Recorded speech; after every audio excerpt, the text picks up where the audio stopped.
Bolam olib keldi ichim o'tiringlar. Chaltaq. G'achar. Yaxshimi, muallim? O'ltirsha. Muallim. Voy.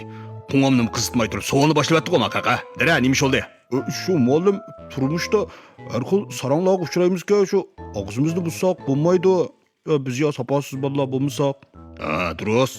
qandoq qilib shu og'zimizni buzmay tillay olamiz demoqchidim.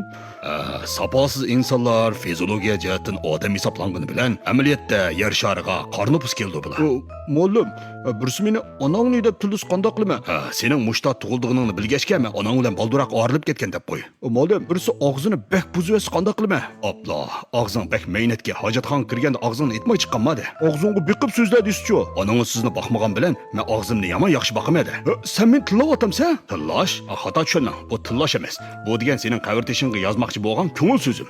Muallim, ba'zilar choq-choq qildim deb oshiriydi-ku. Gap qilolsang gap qil. Bo'lmasa berib, ma'limizdagi ishlar bilan birga o'yna. Muallim, men o'rganib oldim. O'zingiz qaysi shashuydan chiqqan bo'g'itdingiz? Bilgan bo'lsam og'zini itib qo'yatdim-ki.